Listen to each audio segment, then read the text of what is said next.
My twin sister drugged me and wore my wedding dress. "Becoming you," she whispered. At the altar, Preston asked her about our first date. She froze. From the back, I mouthed the Italian words only I knew.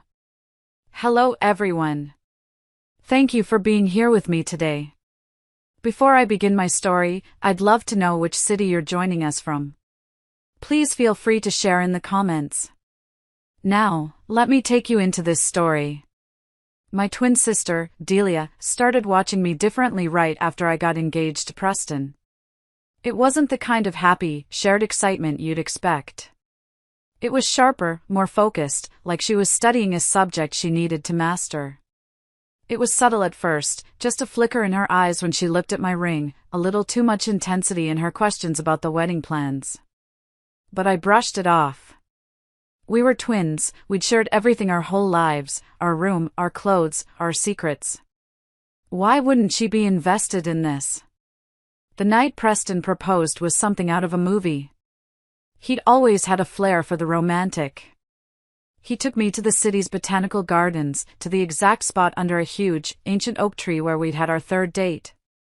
That was the night we both knew, the night we stopped being casual and admitted this was something real, something that could last a lifetime.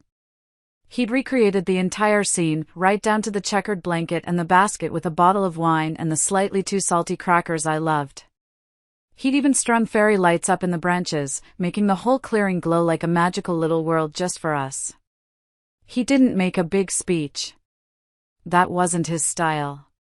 He just took both of my hands in his gaze so direct and full of love it felt like I could see straight into his soul.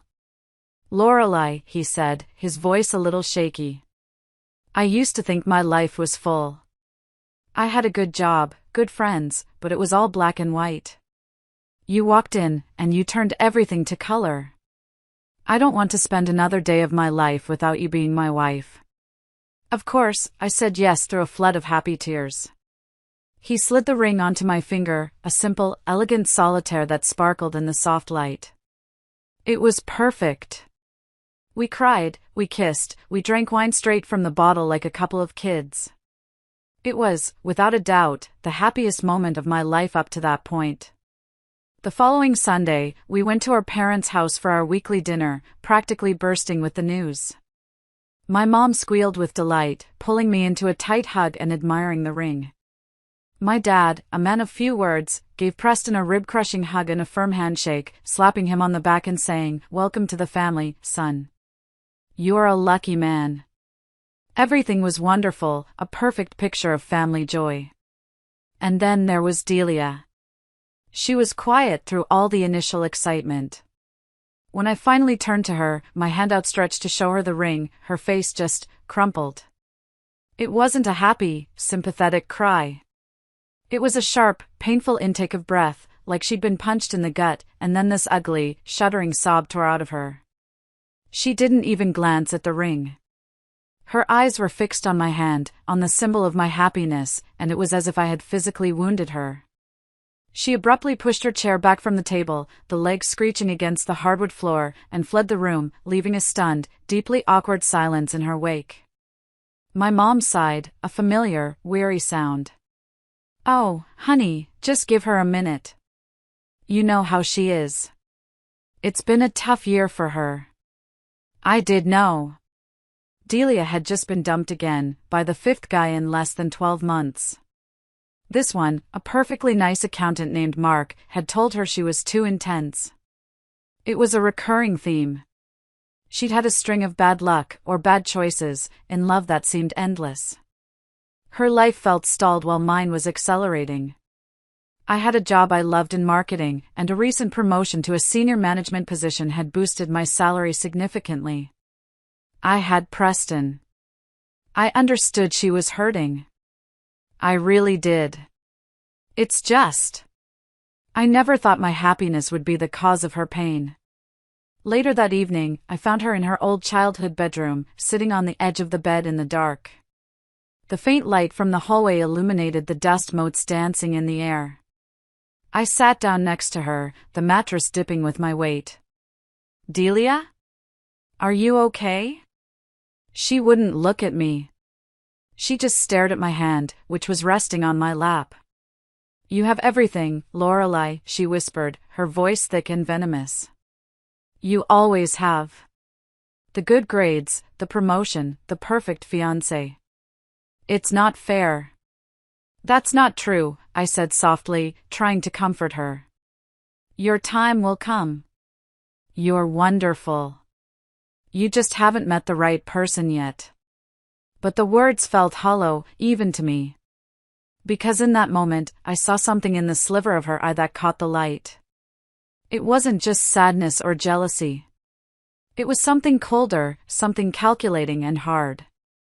It was the first crack in the foundation of everything I thought I knew about my own twin sister. And I had no idea that crack was about to split my entire world wide open. After the engagement, Delia's intense sadness seemed to vanish overnight. It was replaced by a new, unnerving level of interest in every facet of my life. She called it twin bonding before the wedding. I called it unsettling. It began, as these things often do, with the little things.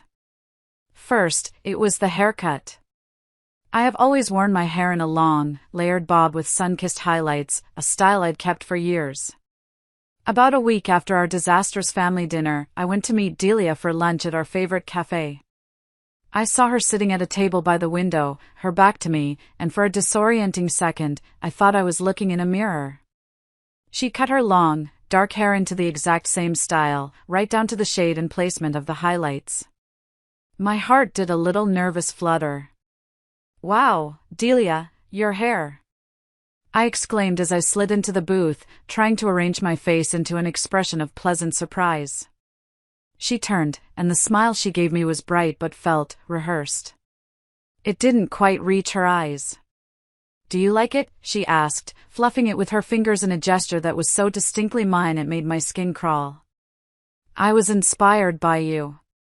I figured, if I want a life like yours, maybe I should start looking the part.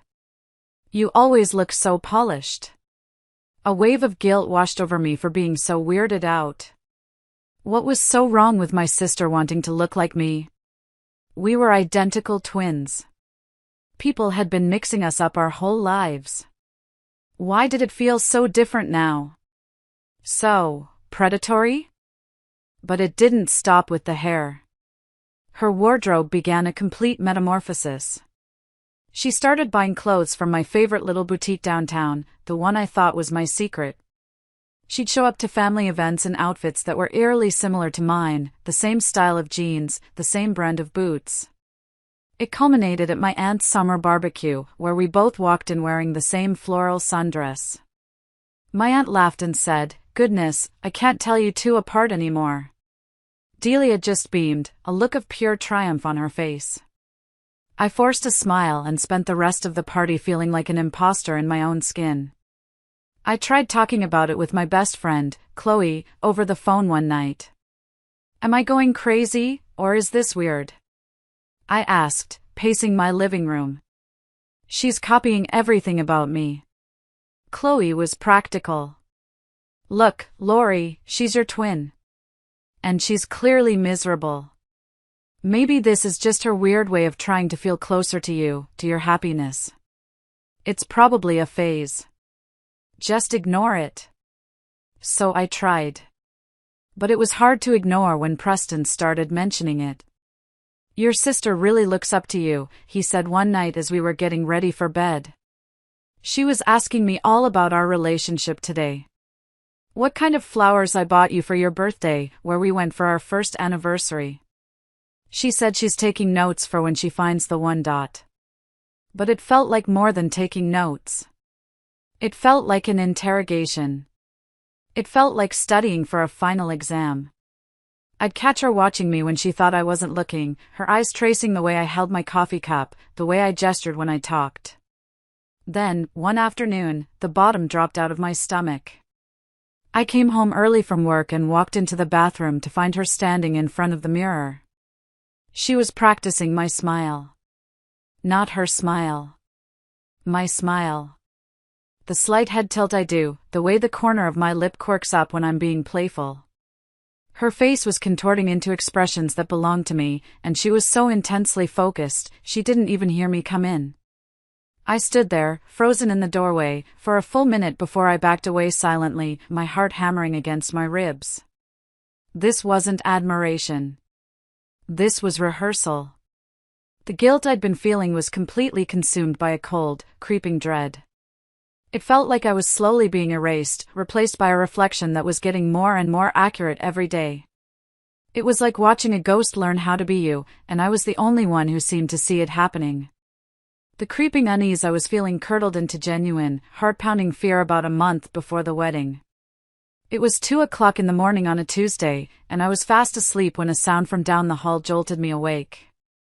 It was a laugh. My laugh. A specific, throaty chuckle I do when Preston tells a particularly bad joke. And it was echoing from Delia's room. I lay there in the dark, my blood turning to ice water in my veins. It couldn't be. You're dreaming. You're stressed.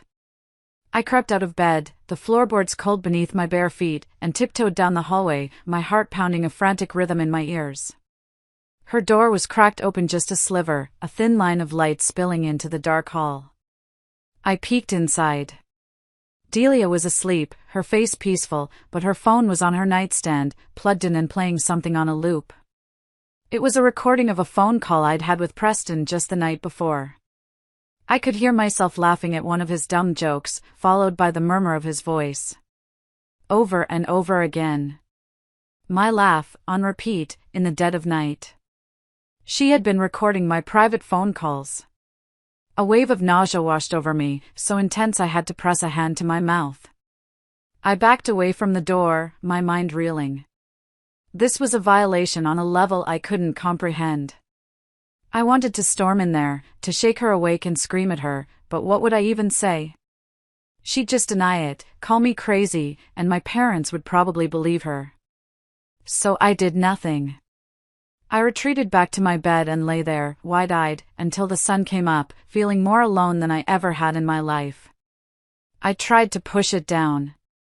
I threw myself into the final, frantic weeks of wedding planning, trying to ignore the constant, gnawing feeling that I was being watched, studied, and documented. Then came the day I found the spreadsheets. It was the final nail in the coffin of my denial. My home printer had run out of ink, a common, mundane annoyance that would lead to a life-altering discovery. I had an urgent work proposal to print for a big presentation the next morning. It was late, almost 10 p.m., and all the copy shops were closed. Delia was the only one I knew who had a working printer. I called her, and she told me she was out at a movie but said I could go over to her apartment and use her laptop and printer. The password is your birthday, of course, she said cheerfully over the phone. Of course it was. I let myself into her apartment, the silence of the place pressing in on me.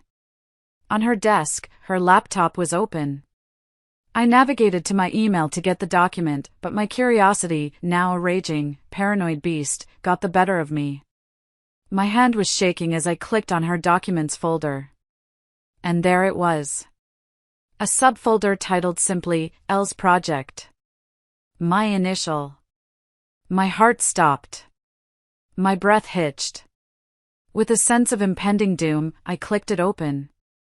It was filled with dozens of Excel spreadsheets. Dozens. The file names were chillingly organized: Preston_favorites, L_habits, relationship_milestones, inside_jokes, family_anecdotes. My blood ran cold. I opened the one called Preston_favorites.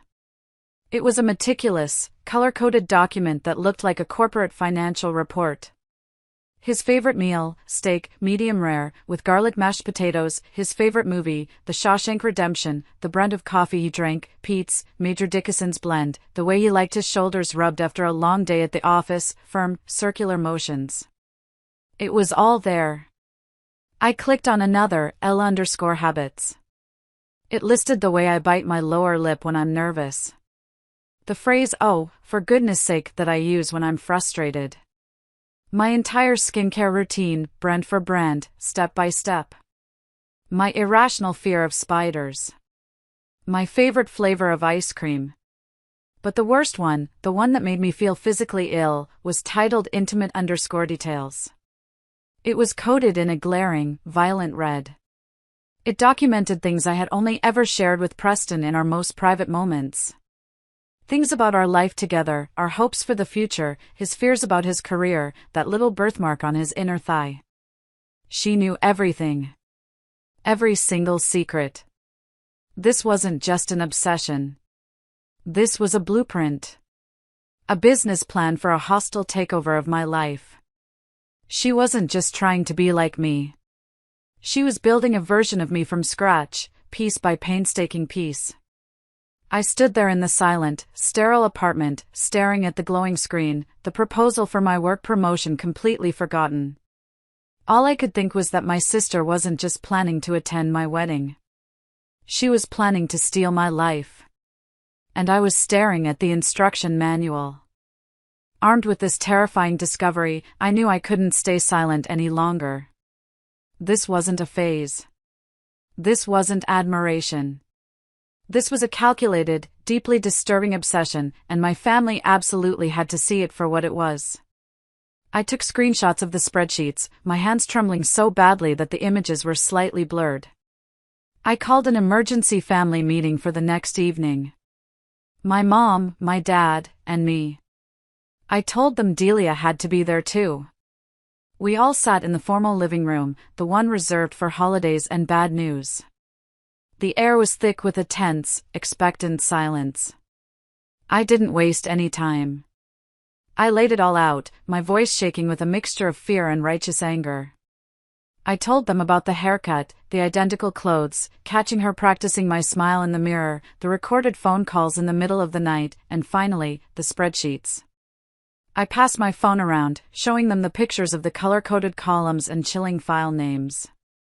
She is documenting my entire life, I finished, my voice cracking. This isn't normal. This is sick. She needs professional help. I expected shock.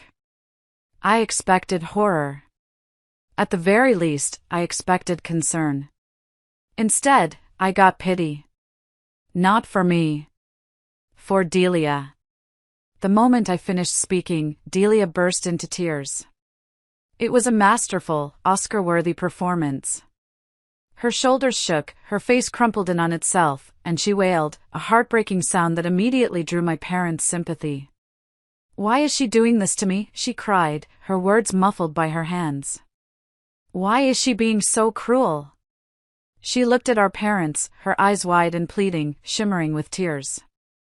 I admire her so much. My life is a mess, and hers is so perfect. I look up to her. I thought if I could be a little more like her, maybe I could be happy too. Maybe I could find someone as wonderful as Preston. Is that so wrong? She sobbed, her body trembling. The lists, it was just my way of trying to understand what makes her so special. Why is she trying to make me feel like a monster? And just like that, with a few well-timed tears, she had them. They were completely on her side. My mother moved to the couch and wrapped a protective arm around Delia, glaring at me over her head with cold disappointment. "Lorelei, this is enough," she said, her voice sharp. "Your sister is clearly going through a difficult time. She looks up to you, and you're twisting it into something ugly and malicious. You're 2 weeks away from your wedding. You should be full of joy, not trying to tear down your own sister."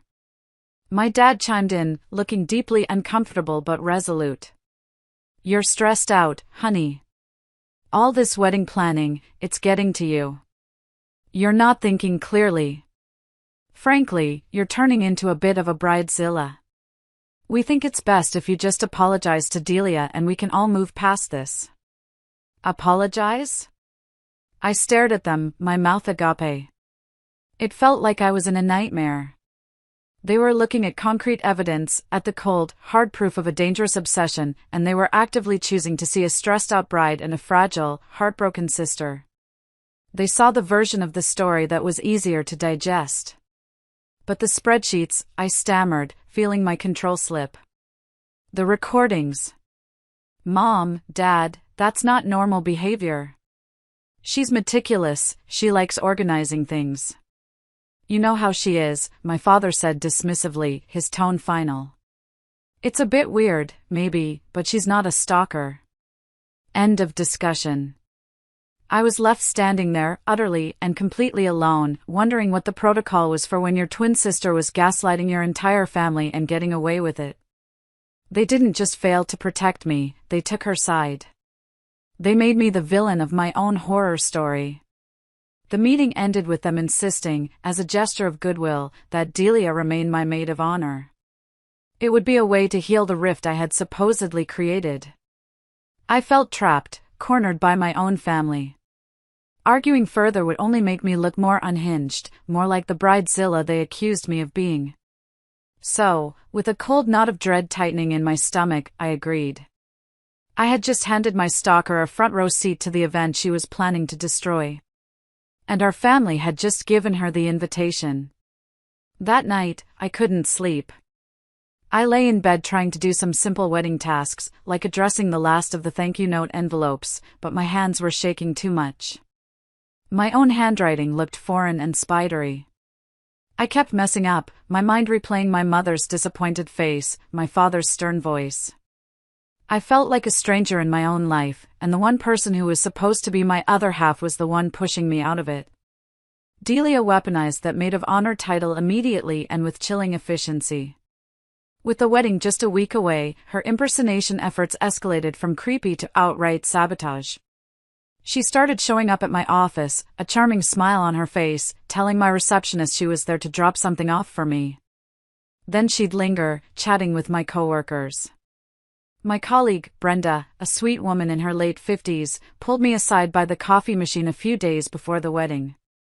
"Hey, honey, is everything all right?" she asked, her brow furrowed with concern. "Your sister seems great, but are you okay? She was here yesterday while you were in that budget meeting, and she mentioned you've been having some pretty bad anxiety spells." I didn't even know you had those. I felt a hot flash of rage crawl up my neck. Delia was laying the groundwork, methodically painting me as unstable to everyone who would listen. She was building my alibi for me. By this point, I knew she was a psycho. I knew she was manipulative. But I never would have expected her to bring Preston into it so directly, to violate our relationship in such a personal way. I was at my final dress fitting, standing on a pedestal surrounded by mirrors, when my phone buzzed. It was a text from Preston. "I can't believe I ran into you today. I love our little moments. Made my whole day. Love you." My blood ran cold.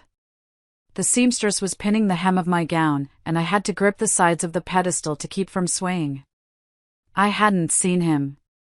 I called him immediately, my voice tight. "Preston, what are you talking about? I've been at the bridal shop all afternoon." He sounded genuinely confused. "What? No, you weren't. You came by my office around lunchtime. You brought me a coffee. We sat in my office for 20 minutes. You literally ate half my tuna sandwich," he said, and then a note of serious concern crept into his voice. "Babe, are you feeling okay? Are you sure you didn't just forget? The wedding stress seems to be really getting to you." Delia. She had gone to his office pretending to be me. He had welcomed her in. He'd kissed her hello. He'd shared his lunch with her. The violation felt so profound, so intimate, that I couldn't breathe. When I tried to explain, to frantically tell him that it was Delia, that she was pretending to be me, he just sounded more worried about my mental state. "Honey, that doesn't make any sense," he said gently. "Why would she do that? Let's just take a deep breath. We only have a few more days of this stress, okay?" She had him completely convinced. The day of the wedding arrived with a thick sense of impending doom that I couldn't shake. I felt like a lamb being led to slaughter. I hadn't heard from Delia since the incident with Preston. She showed up early to the bridal suite, all smiles and radiating an energy so frantic and high-strung it made my teeth hurt. In her hands was a bottle of expensive champagne and a silver tray with a bowl of perfect, chocolate-covered strawberries.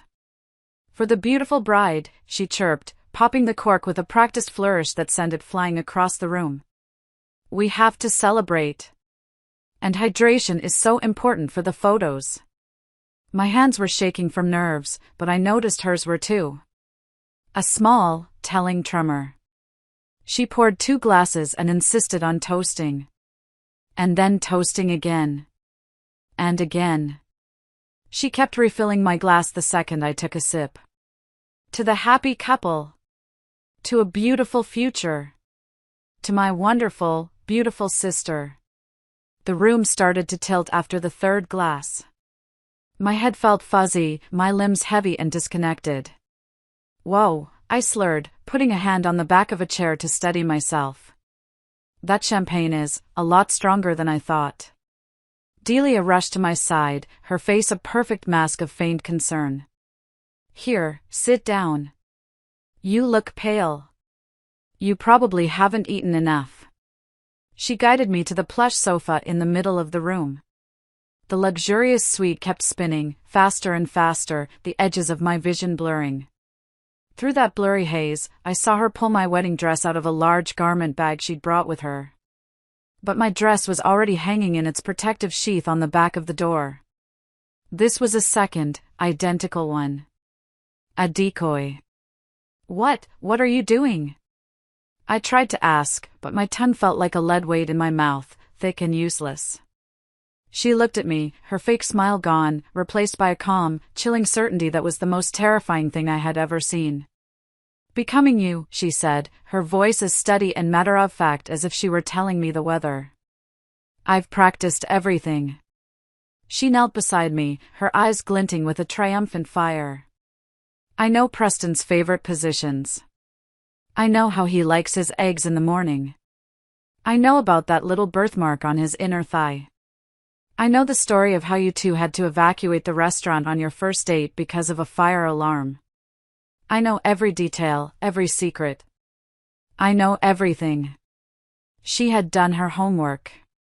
The spreadsheets, the recordings, it was all for this singular, monstrous moment. She placed me gently on the floor as my vision tunneled into complete darkness. That's when I blacked out, the sound of her soft humming the last thing I heard. I woke up with my cheek pressed against the cold, hard tile of the bathroom floor. The geometric pattern was inches from my face, a dizzying, repeating design. The room swayed as I tried to lift my head. A dull, chemical throbbing pulsed behind my eyes, a miserable hangover that wasn't from alcohol. My real wedding dress, the one I had picked out with my mother, was still hanging on the back of the door, a pristine white ghost. But something was terribly, terribly wrong. Delia was gone. With a groan, I crawled to the door. My limbs felt heavy and uncooperative, like they belonged to someone else and I was just a clumsy puppeteer. The ornate brass handle seemed miles away. When I finally reached it, my fingers fumbled uselessly against the metal. I turned it. Nothing. It was locked.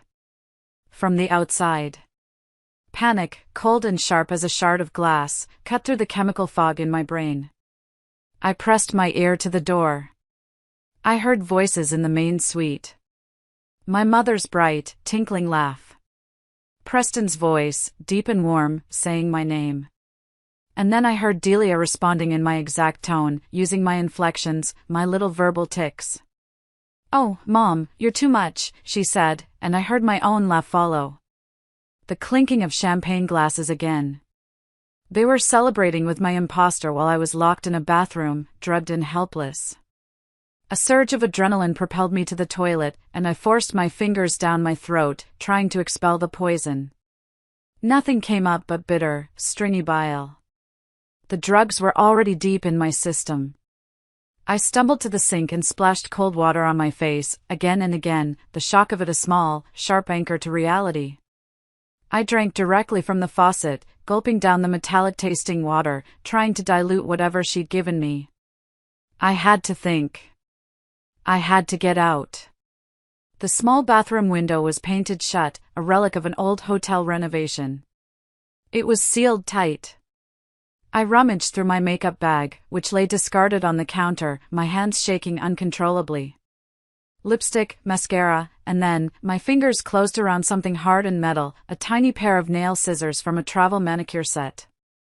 They were small and flimsy, but they were something. I started scraping at the thick white paint sealing the window shut, working the tiny metal point into the seam with frantic energy. Chips of paint fell away like snowflakes onto the marble sill. Minutes felt like hours. Time meant nothing in this drugged haze. Suddenly, I heard footsteps approaching the door. I dropped to the floor, squeezing my eyes shut, letting my body go limp, pretending to still be unconscious. The lock clicked. Delia entered. I could smell her perfume, my perfume, Chanel No. 5. She was already wearing the wedding dress. It fit her perfectly. Of course, it did. We were identical. Peeking through my eyelashes, I saw she'd even done her makeup exactly like mine, down to the tiny beauty mark I always drew with an eyeliner pencil just above my lip. She knelt beside me, her fingers cool as she checked the pulse on my neck. Her engagement ring, my engagement ring, caught the light. She had thought of every last detail. The photographer wants some getting ready shots, she said conversationally, as if talking to herself. Her voice was calm, steady. I told them you had a complete nervous breakdown and locked yourself in here. Classic, unstable Delia. They all believed me. She then dragged my limp body into the massive bathtub. The cold porcelain was a shock through my thin silk slip. She turned on the shower, and a blast of icy water shocked my system into a gasp. Can't have you making noise, she said, adjusting the water to a steady, cold trickle over my body. This should keep you quiet. And conscious. I want you to hear everything. She left, and I heard the solid, final click of the lock. I lay there, cold water dripping on my face, fighting to stay awake. If I passed out now, it would all be over. The shock of the cold water was a brutal gift, slowly, painfully clearing some of the fog from my head. With a surge of renewed desperation, I pulled myself up, gripping the slippery edges of the tub. The nail scissors. I still had them clutched in my hand. I stumbled back to the window, my fingers numb and clumsy, and went back to work on the paint seal. I heard my bridesmaids gathering outside the door, my maid of honor, Chloe, calling, Lorelei, we need you. It's almost time for photos. Coming. Delia chirped in my voice. Just fixing my mascara. I'm a little emotional. The suite went quiet as they left for the photos. This was my chance. With a final, desperate shove, using the handle of the scissors as a lever, the window frame groaned and cracked open. Fresh air hit my face like salvation. But my hope immediately died. We were 3 stories up. No fire escape, no ledge, no nearby tree branches. Just a straight, dizzying drop to the concrete courtyard below. My heart sank. I turned back to the door. The lock was a simple, old-fashioned kind, the kind I'd seen in movies. The kind you could pick with a bobby pin. My hair. I fumbled through my damp, tangled hair, my fingers finding a single, precious bobby pin. My hands were still shaking, but now with a surge of focused purpose. I jammed the pin into the keyhole, jiggling it, listening to the faint clicks of the tumblers. After what felt like an eternity of frustrated, clumsy attempts, I heard a loud, satisfying click. The door was open. The suite was empty, a chaotic mess of champagne glasses and scattered makeup. I stumbled to the hotel phone, but the cord had been cut clean through. My legs gave out from under me. I crawled to the door, peering into the empty hallway. Everyone was gone. I had to get to Preston. I took the stairs, gripping the railing like a lifeline, counting each step out loud to stay focused. 1, 2, 3. 3 floors down. I finally reached the lobby, my body screaming in protest. And then I heard them. Laughter. The wedding party was posing for photos by the grand fountain in the center of the lobby. Delia was at the center, in my dress, with Preston's arm wrapped lovingly around her waist. She was laughing, her head thrown back in exactly the way I did. My way. It was my life, and she was living it right in front of me. Seeing them there, so happy, so perfect, while I was a ruined, shivering mess hiding behind a pillar, it was like a physical blow. All the air left my lungs. I tried to run towards them, to scream, to break the perfect illusion, but my legs buckled and I stumbled, catching myself on a large marble column to keep from collapsing. A hotel employee, a kind-looking young man in a crisp uniform with a name tag that read Kevin, rushed over to my side. "Ma'am, are you all right? Can I get you some water?" I tried to speak, to form the words that were screaming in my head, but my tongue wouldn't cooperate. The drugs had turned it into a thick, useless muscle. The words came out as a thick, useless jumble of slurred sounds. Kevin's eyes filled with professional concern. He probably thought I was a drunk guest who had wandered out of the hotel bar at 11 a.m. He was already pulling out his radio. I pointed desperately at the wedding party, my hand shaking so violently I could barely aim it.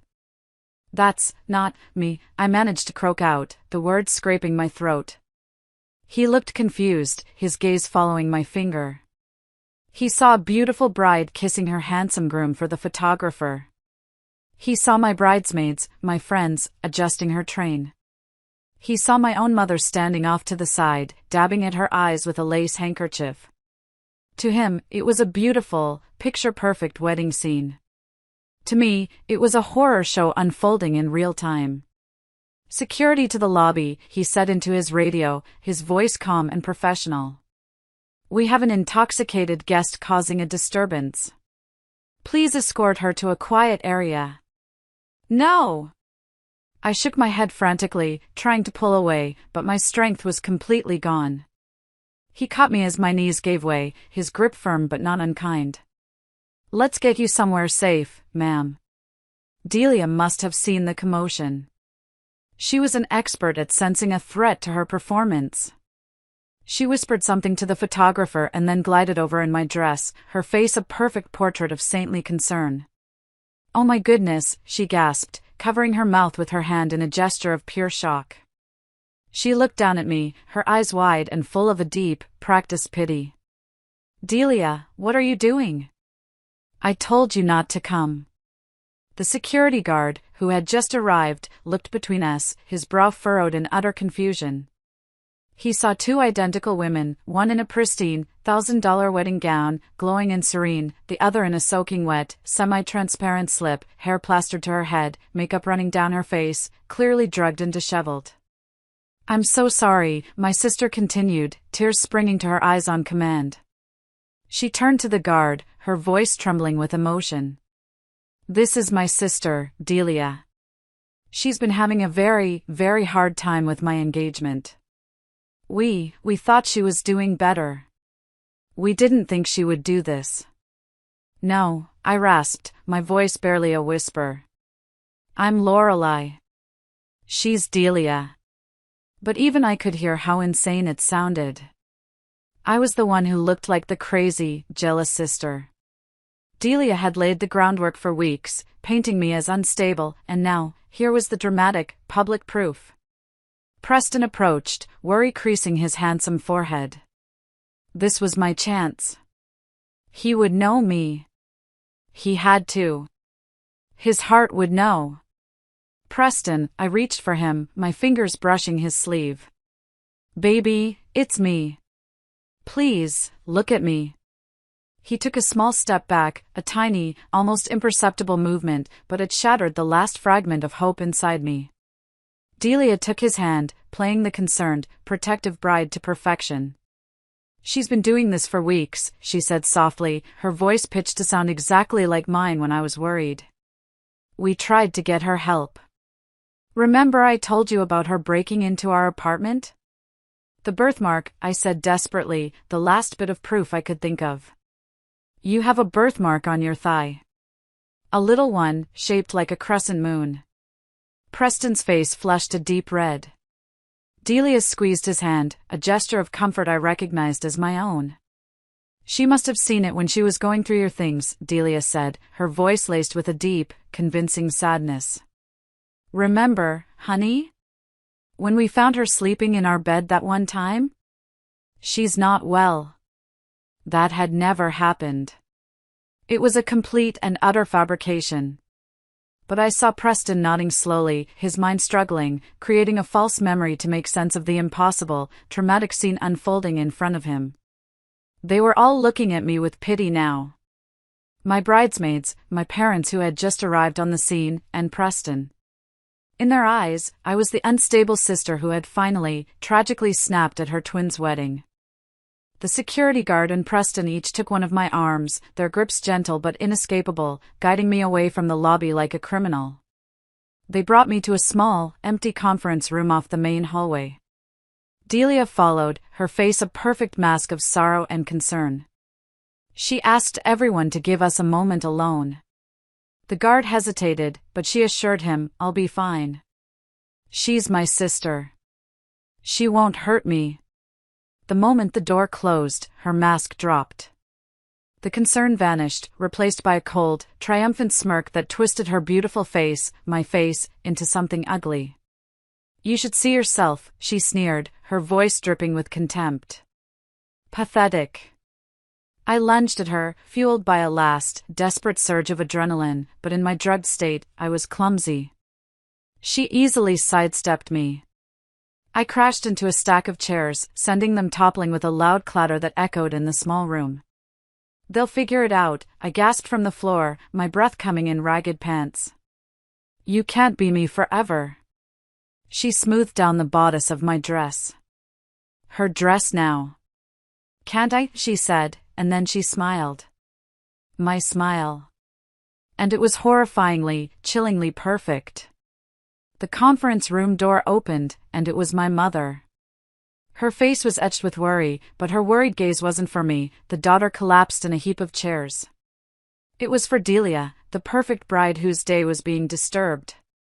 "Sweetheart," she said, her voice soft and apologetic. "The guests are seated. The ceremony is about to start. We can deal with this situation afterward." Delia kissed our mother's cheek, another gesture stolen from my life's library. They left me in that sterile room with my father, who just stood by the door, looking at me with a face full of disappointment and profound sorrow, like I was a problem to be managed, a mess to be cleaned up later. My own parents didn't recognize me, not in any way that mattered. My father was soon distracted by the wedding coordinator, who was whispering urgently to him in the hallway. I saw my chance. I slipped out of the room, my stockinged feet silent on the carpeted floor. I found a supply closet and pulled on a gray housekeeping uniform over my slip. It was baggy and smelled of bleach, but it was a disguise. It made me invisible. I crept to the back of the grand ballroom, my heart a frantic drum against my ribs. Through the crack in the main doors, I could see it all. Hundreds of flickering candles, an altar covered in white roses and baby's breath, just as I'd planned for months. It was my dream wedding, and it was being stolen from me in real time. I watched as Delia, our father on her arm, glided down the aisle. She looked radiant, ethereal. Every inch the blushing bride. The veil covered her face, but I could see her confident smile through the delicate fabric. She reached the altar. Our father, the man who was supposed to protect me, placed her hand in Preston's. The officiant began to speak, his voice warm and welcoming, inviting everyone to the celebration of Lorelei and Preston's love. Each word was a fresh stab of pain. Then it was time for the vows. Preston went first. His voice was thick with emotion as he spoke of the moment he knew I was the one, how I'd changed his life, how he couldn't wait to start our future together. His beautiful, heartfelt words were meant for me, but they were being delivered to an imposter standing in my place. Then it was Delia's turn. I held my breath, my entire being focused on this moment. She started strong, with generic, poetic words about love and partnership that could have been pulled from any romance novel. But as she continued, I heard the hesitation. She was struggling, trying to sound like me while improvising on the spot. My vows, the ones I had written and memorized, were specific, filled with our inside jokes and shared memories. Delia was giving him beautiful, empty greeting card sentiments. I saw Preston's expression shift slightly. A tiny, almost imperceptible furrow appeared between his brows. He knew something was off. The soul wasn't there. The officiant, oblivious, moved on. We will now proceed with the unity candle ceremony. My heart leaped into my throat. This was it. This was something she couldn't have researched in a spreadsheet. It was a cherished tradition from Preston's family, a special one his Italian grandmother, his nonna, held dear. 2 taper candles were lit, and the bride and groom were supposed to use them to light a larger pillar candle together. But there was more to it. His nonna had pulled me aside weeks ago, her warm, wrinkled hands holding mine. She'd taught me a short phrase in Italian to be spoken as we lit the candle. It meant 1 flame, 1 heart, 1 life. She made me promise I would say it, to honor their family's heritage. Delia picked up her taper candle confidently, but I could see the flicker of uncertainty in her eyes. She didn't know what came next. Preston picked up his candle, turned to her, and waited. When Delia just stood there, a frozen smile on her face, he prompted her gently, the words, "Honey." His nonna leaned forward in her front row seat, a hopeful, expectant smile on her face. The entire ballroom was silent, waiting. Delia's mouth opened and closed like a fish out of water. She had no idea what to say. The silence stretched, becoming painfully, excruciatingly awkward. The guests began to shift in their seats and whisper to one another. Preston's expression hardened, the last vestiges of confusion replaced by a dawning, terrible clarity. The pieces were finally falling into place for him. From the back of the room, hidden in the shadows of the doorway, I stepped forward just enough to be seen. Our eyes met across the crowded room. And I mouthed the words, slowly and clearly. The Italian words his grandmother had taught me. Una fiamma, ancora una vita. His face went white, as if he'd seen a ghost. He looked at Delia, then his eyes shot back to me, then back at Delia, who was now trying to salvage the moment by making up some generic, meaningless line about their 2 flames becoming 1. But the damage was done. Preston's nonna was shaking her head, whispering to his mother. His family was murmuring. That wasn't right. That wasn't what Lorelei had promised to say. Preston deliberately, and without a word, set down his candle without lighting the unity candle. The break in tradition sent a ripple of audible gasps through the crowd. The ceremony had just come to a grinding, screeching halt. Preston stepped back from Delia, creating a physical and emotional chasm between them at the altar. His eyes never left her face, but now his gaze was cold, analytical. The officiant looked utterly lost, fumbling with his papers, unsure how to proceed with a ceremony that had been so spectacularly derailed. Delia reached for Preston's arm, her voice suddenly sharp, brittle with desperation. Preston, let's just finish. People are staring. Don't do this. It wasn't my voice anymore. Not even close. It was all her, sharp, demanding, and panicked. The mask was slipping, and everyone could see it. He pulled his arm free from her grip, and then he did the one thing she could never have prepared for. He started walking toward me. His steps were deliberate and sure, echoing in the cavernous, silent ballroom. The entire wedding party held its collective breath. He walked right past his parents, who looked on in stunned confusion. He walked past my parents, whose faces were a mixture of shock and dawning horror. He stopped directly in front of me, in my ridiculous, oversized housekeeping uniform that smelled faintly of bleach. He reached out and gently touched my face, his thumb tracing my cheekbone. It was the softest, most familiar touch in the world, a silent affirmation that said, "I see you."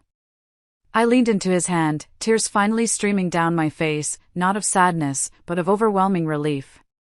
This was real. He was real. He knew. He turned back to the altar, to the woman in the white dress, the woman wearing my face. His voice was steady and clear, ringing through the silent room with cold authority.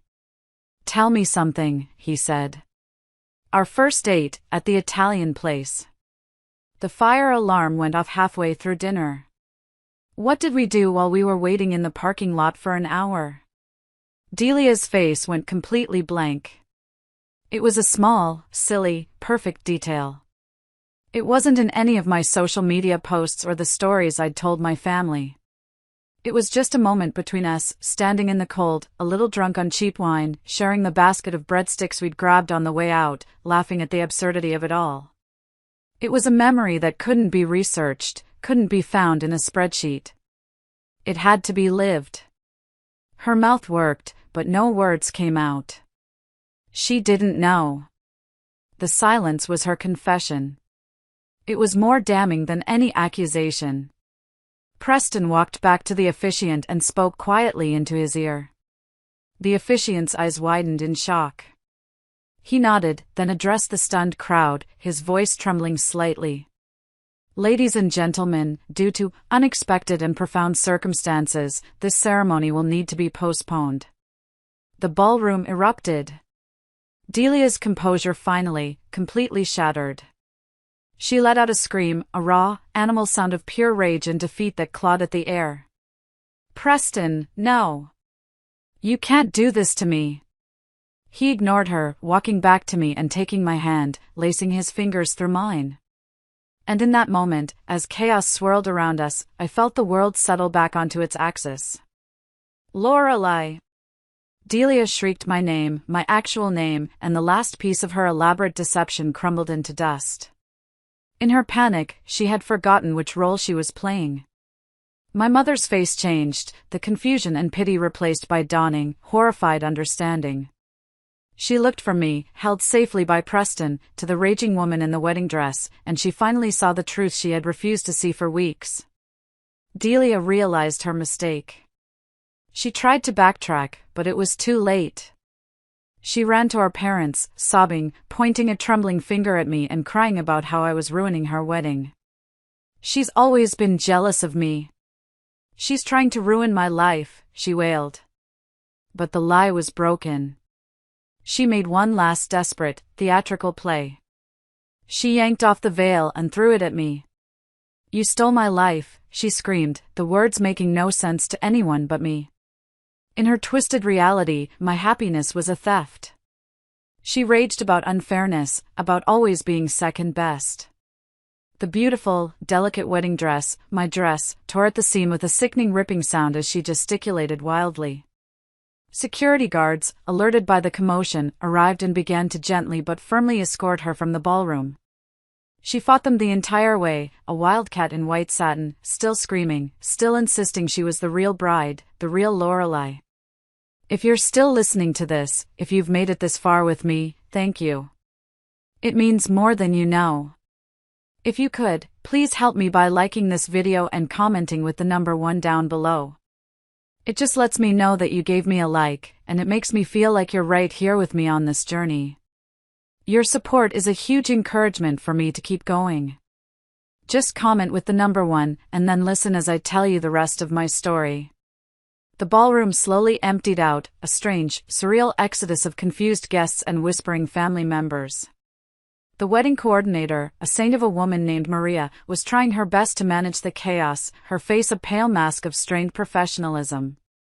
The beautiful altar, the hundreds of flickering candles, the thousands of dollars worth of white roses, it all just looked like the scene of a tragic, bizarre accident now. Preston kept his hand firmly in mine, an anchor in the swirling storm of questions and tears. Our parents were demanding answers, their faces etched with guilt and confusion. His parents were trying to comfort them, and my bridesmaids were clustered together, looking back and forth between me and the empty space where Delia had stood, their minds clearly struggling to process the day's insanity. Preston's mother was the first one to reach us through the crowd. She didn't say a word. She just pulled me into a fierce, protective hug, and I buried my face in her shoulder, the scent of her lavender perfume a small, comforting anchor in the chaos. I knew it, she whispered into my hair, her voice fierce. I knew something was wrong the moment I saw her today. Her eyes, they weren't your eyes, sweetheart. They didn't have your light. We didn't stay to answer the endless questions. We couldn't. The weight of all those staring, pitying eyes was too much to bear. Preston led me out through the service corridor, the same way I had come in, and we found ourselves back in the hotel garden. It was the space we'd originally considered for the ceremony before deciding on the grander ballroom. The sun had fully set now, painting the sky in deep shades of purple and pink. It was beautiful, and the beauty felt like a cruel, mocking joke. He led me to a stone bench tucked away in a quiet corner, surrounded by climbing roses that were just beginning to bloom. And then he just held me. He wrapped his arms around me, pulling me tight against his chest, and I finally let myself fall apart. The lingering effects of the drugs, the bone-deep fear, the profound violation of having my identity stolen, my own family's blind betrayal, it all hit me at once in a tidal wave of gut-wrenching grief. I sobbed until I had no tears left, my body shuddering with the force of it, my cries muffled against his suit jacket. He held me through all of it, solid and real and mine, murmuring quiet words of comfort, telling me I was safe, that he had me, that we were okay. When the tears finally stopped and all that was left were shuddering, hiccuping breaths, we just sat there in silence for a long time, watching the first stars appear in the deepening twilight sky. I'm so sorry, Lorelei, he finally said, his voice thick with unshed tears. I am so sorry. I should have known. When you called me about the sandwich, I should have listened to you. I just thought you were stressed. I never imagined. How could you have known? I whispered, my voice raw and scratchy. She looked just like me. She sounded just like me. No, he said, pulling back just enough to look me in the eyes, his own shining with tears. She didn't. Not really. I felt it, the moment she started walking down the aisle. Something was hollow. The way she held herself, the way she looked at me. I told myself it was just wedding nerves, that I was being crazy. He shook his head, his face tight with anger at himself. The unity candle, that was the last straw. My nana made me swear on her secret pasta sauce recipe that my bride would say the words. When she couldn't. I knew. And then I saw you. He reached out and cupped my face in his hands. Even in that ridiculous uniform, with your makeup smeared and your hair a mess. I saw you. We sat in that garden for hours, piece by painful piece, putting together the last few weeks, untangling Delia's intricate web of lies. We talked about everything, letting the ugly, unbelievable truth of it all hang in the quiet evening air. The hotel staff eventually found us, bringing blankets and bottles of water. They returned my phone, which Delia had hidden deep inside her luggage in the bridal suite. It was blown up with over 100 missed calls and frantic messages. I simply turned it off. Tomorrow. I would deal with all of that tomorrow. Tonight, I just needed to be with Preston, to reclaim something, anything, from the disaster of a day that was supposed to have been our beginning. The days that followed were a surreal blur of logistics and emotional exhaustion. Canceling a 200-person wedding is a surprisingly large amount of work. We canceled the honeymoon to Italy, we dealt with a dozen confused and sympathetic vendors, and we answered endless, painful phone calls from family and friends who had witnessed the implosion. My parents were devastated, adrift in a sea of guilt and regret. They called me every day, their voices heavy. They told me Delia had been admitted to a long-term psychiatric facility after her breakdown at the hotel. The doctors were using terms like delusional disorder and borderline personality disorder. My mother would cry on the phone, apologizing over and over. I should have seen it, Lorelei. I should have protected you. I'm your mother, and I failed you. I listened, and I told her it was okay, but forgiveness felt like a distant country I wasn't ready to visit yet. Preston was my rock. He handled the difficult calls with the caterer and the florist. He negotiated with the venue about a partial refund. He even spoke to a lawyer friend, just to handle any potential legal implications of Delia's actions, making sure our finances and our future were secure from any further chaos. He never once pushed me to talk or feel anything I wasn't ready to feel. He just made me tea, made sure I ate, and held me when I woke up from nightmares. We started couples counseling, not because our relationship was broken, but because it had been through a war. Our therapist, a calm, wise woman named Dr. Anya Sharma, specialized in family trauma. She helped us unpack the layers of betrayal and the complex, tangled feelings surrounding Delia. It was in one of those sessions, sitting on her comfortable gray couch, that I finally realized I was grieving. I wasn't just grieving my stolen wedding. I was grieving the sister I thought I had, the entire shared history that I now had to re-examine through a new, darker lens. 6 weeks after that horrible day, Preston proposed to me again. It wasn't grand or cinematic. It was a quiet Tuesday morning in our little apartment kitchen. I was making coffee, still in my worn-out bathrobe, staring out the window at the rain. He just came up behind me, wrapped his arms around my waist, rested his chin on my shoulder, and whispered in my ear, "I want to marry you, Lorelei. Whenever you're ready, however you want. We could go to City Hall this afternoon. We could have a barbecue in my parents' backyard. Just us. I don't care about the how, just the who." I turned around in his arms and said yes, crying into my half-eaten bowl of cereal. And that's exactly what we did. We got married on a sunny Friday afternoon at the downtown City Hall. Our parents and his parents were the only witnesses. My mother cried, but this time, they were quiet, healing tears. I wore a simple blue sundress I already had in my closet and carried a small, cheerful bouquet of daisies from the grocery store. The ceremony took 10 minutes, and the officiant stumbled over our names once, which made us all laugh. It was perfect in its absolute imperfection. Afterward, we had a small reception in his parents' backyard. His nana, a tiny Italian woman with a heart as big as a house, cooked enough food for an army. We ate pasta and homemade bread, and drank wine under strings of twinkling lights as the sun went down. There were no photographers, no coordinators, no elaborate plans to steal. Just love. Real, quiet, unshakable love. A month later, a letter arrived, forwarded from the treatment facility. It was from Delia. Her handwriting was shaky, the loops and letters uneven. It was a long, rambling apology that seemed to be more about her pain than mine.